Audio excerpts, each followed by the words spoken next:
Hello and welcome to Dear Comms, the coffee break podcast where we tackle your biggest corporate comms challenges. I'm Imogen. And I'm Amanda. We're here to give you practical, no-nonsense advice so you can focus on the things that will really drive influence, engagement and impact. So over the last few episodes, we've been talking about how do you develop this high-performing team? So how do you diagnose issues? How do you get your team aligned? How do you give them the clarity that they need to start performing? But today we're going to talk about the bit that a lot of teams and a lot of leaders tend to underestimate because, improving your team isn't really the hard bit. You can make changes. The hard bit is really about how you make it stick. And this is where we see things and see teams start to slip all the time. Teams do the work, they make the change, and then after about a month or so, they kind of drift back into those old habits. You do see it all the time, and it's not because the team isn't willing to try. They've done the work, they've had the sessions, they've all agreed what needs to change, but then the pressure and every day comes back in. So deadlines, new priorities, things landing out of nowhere, and people do fall back into what feels familiar. Not because it's better, it's just because it's easier and feels more familiar and in the moment, really, to revert back to that old way of working. Yeah, it's not a deliberate throwing out of all the hard work you've done. It's not that they don't want to work better or that they don't want to change. But when you're under that pressure from your boss, your boss's boss, things are busy, things need to get done, or when there's friction, it's just so much easier to move back to that safe way of working. I'm smiling because busy people don't think, what did we agree in that workshop? They go with instinct.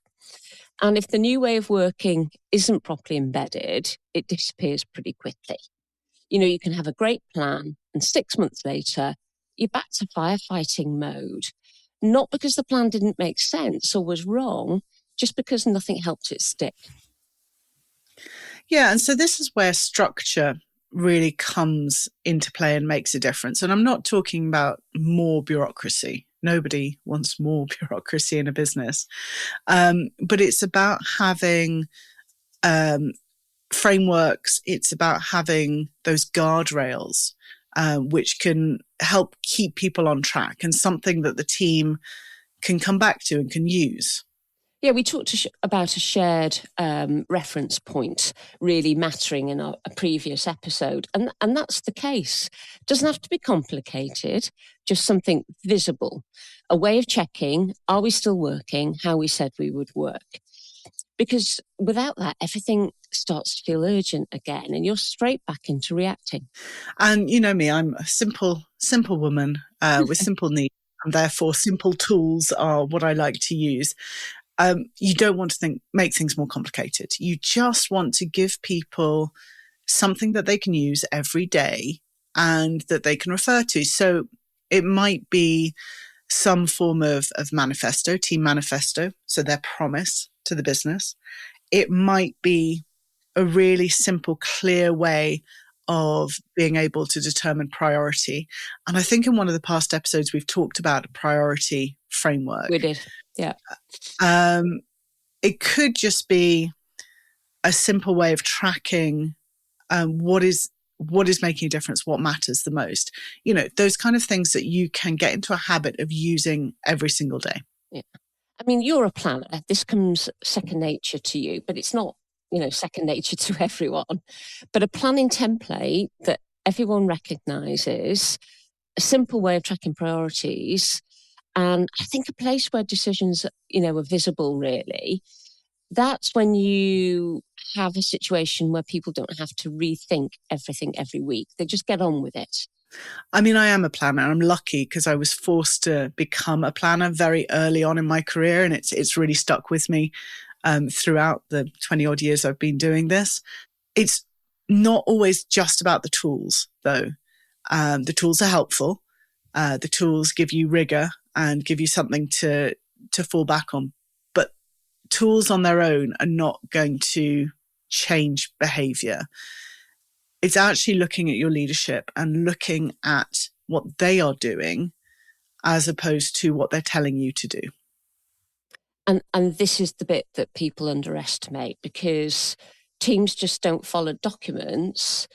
They're following leadership. So if leaders say one thing, but reward something else, and that's what sticks. So if firefighting is still praised, just get it done. If priorities get overridden and decisions change, then the signal's pretty clear. We're not actually doing things differently. That change was optional. I think we've seen it in real life when we've been going through this process with a team. And the leader started to just ask one question in meetings. And it was a very simple one. And it was, which priority does this support? And it goes back to what we're always talking about. When you have a plan, whether it's communications plan, whether it's any form of business plan, it needs to ladder up to the overall organization objectives. So with the team we've been working with recently, what they've done is they've created 3 priorities that they are going to deliver on, which links back up to the long-term plan of the business. And so therefore, everything that they do needs to link into one of those priorities. And if it doesn't, then they shouldn't be doing it. And by the leader asking the question, which priority does this support, it completely changes the conversation. It changes behaviour fast. I mean, you ask that a few times in the right moments, and people have to start thinking differently, because it signals that this focus, these 3 priorities, matter more than just activity. And they've embedded it, haven't they, as a team through repetition. And it's now become the norm. Absolutely. And it is that repetition. I mean, it's something we hark on about as communicators the whole time, about repetition and how, we need to keep on reminding people on the key areas that we're working on, because change isn't a workshop. It's like when you go to conferences, like business conferences, leadership conferences, and everyone comes out of conference and they're all energized, and we're going to change, and we're going to be brilliant, and we're going to hit this target and hit that target. And then reality sets in, and everything that was learned during those 5 intensive days together is completely forgotten. Change is not that one and done workshop. It's about having a rhythm to the way you work. It's about something you can keep coming back to and will lead you in the right direction. Yeah, and I think the teams that really sustain it build it into how they work in the day-to-day. So those regular check-ins, quick resets, conversations about what's slipping, those coaching moments. I think it's not to catch people out, but it's just to keep things visible.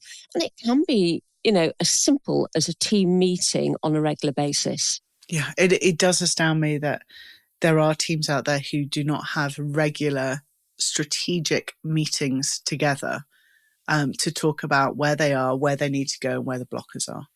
So high performance as a team, what does that actually look like, Amanda? Because I don't think it's what most people expect it to be. It's boring, really. When it's working, it doesn't feel dramatic. It actually feels quite calm. Things are predictable priorities, clear rhythms, fewer surprises. Teams know how to plan, and they know how to say no. And they know how to escalate issues early to their line managers. And that's usually a sign that things are working.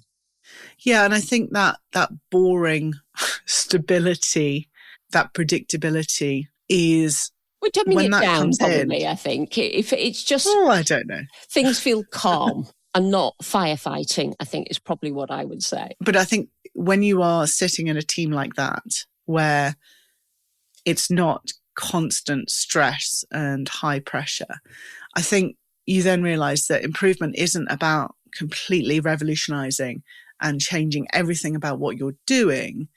It's about an evolution in the way in which you're working. So it's about always being able to return to that steady predictable way of working, even when the pressure is really on. And that's the real test about it. Yeah. And when we're supporting and working with teams, we focus on embedding change. So right back to the tools you mentioned before, like the team manifesto and priority frameworks and ways of saying no, got to make sure they don't disappear into a shared drive.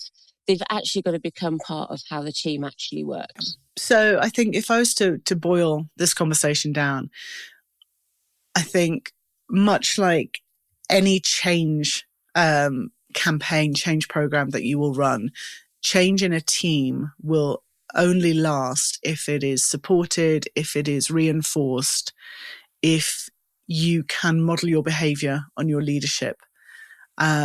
It's not a one and done. It's not a workshop. It's not a bunch of bits of post-it notes and papers that are thrown away and forgotten. You've got to push it and reinforce it all the time. It isn't about getting everything right at once. You have to keep coming back to it again and again so that it becomes a pattern and becomes the norm.